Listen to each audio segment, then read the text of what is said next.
कि Maulana Azad national fellowship आपने बंद कर दी, आपने माइनॉरिटी डिपार्टमेंट का बजट घटा दिया।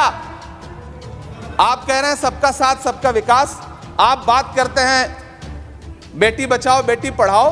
हमारी आंखें हाथरस से लेके कठुआ से लेकर के और देश की जंतर मंतर की सड़क वो देख रहे हैं, जब हमारी ओलंपिक पदक लाने वाली बेटियों को प्रधानमंत्री की चौखट पे अपना मेडल रख देना पड़ रहा है। इससे शर्मनाक क्या हो सकता है। मैम, कृषि विकास दर जो 2014 में 4.6% थी, इस वर्ष गिरकर 1.8 कैसे हो गई? क्यों हर दिन 31 किसान आत्महत्या करने को मजबूर हैं? ये सरकार उन पर क्यों बात नहीं करती? कीमत तो बहुत बढ़ गई शहरों में धान की, लेकिन विदा ना हो सकी बेटी किसान की। मौका मिला तो लोगों ने कुर्सी के वास्ते तस्वीर ही बिगाड़ दी हिंदुस्तान की, और आज बड़ी बड़ी बातें कर रहे हैं। मैं यहां पर आपसे खड़ा होकर के मैं अंत में इतना कहना चाह रहा हूं कि वित्त मंत्री जी ने बजट में ट्रेनों के डिब्बे को वंदे भारत कोच में बदलने का एक प्रस्ताव रखा अपने भाषण में। ठीक है, ये सुनने में कानों को बहुत अच्छा लगता है, लेकिन मैम, ये सरकार ट्रेनों की सुरक्षा के बुनियादी मुद्दों पर एक शब्द नहीं बोलना चाहती। बालासोर हादसे में घायल हुए लोगों की चिता की राख अभी तक ठंडी नहीं हुई है। वंदे भारत के वीडियो पोस्ट करने वाली ये सरकार कभी भारत की जनरल डिब्बों की, रेलवे के स्लीपर क्लास डिब्बों की वीडियो अगर पोस्ट करे ट्विटर पे तब समझ में आए। बिहार से, इलाहाबाद से, लखनऊ से दिल्ली आने वाली, मुंबई जाने वाली ट्रेनें देख लीजिए, उनकी हालत देख लीजिए, तो आपको लगेगा कि ये वही ट्रेनें हैं।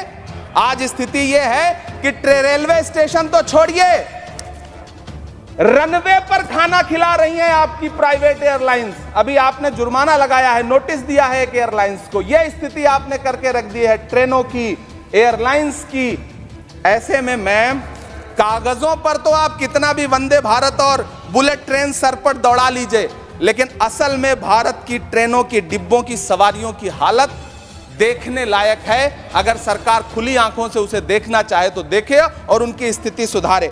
आज अपने प्रधानमंत्री जी ने अपने भाषण में यहां खड़े होकर कई बार न्यू मिडिल क्लास की बड़ी चर्चा की, न्यू मिडिल क्लास जनरेट करेंगे।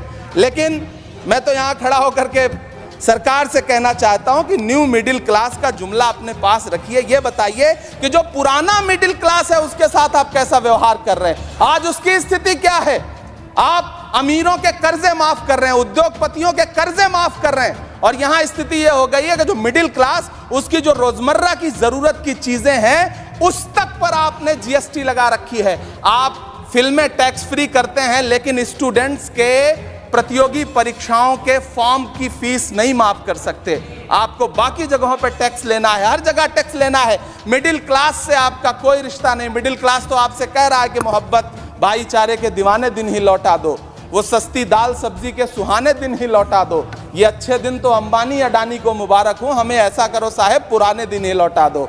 वो पुराने दिन जो बहुत अच्छे थे, वो पुराने दिन जहां लोग एक दूसरे से मिलजुल करके रहते थे। मैम, इलाहाबाद, दिल्ली, कोटा जैसे शहरों में छोटे छोटे कमरों में अभावों के साथ पढ़ाई कर रहे युवा किताबों के साथ गल चुके हैं।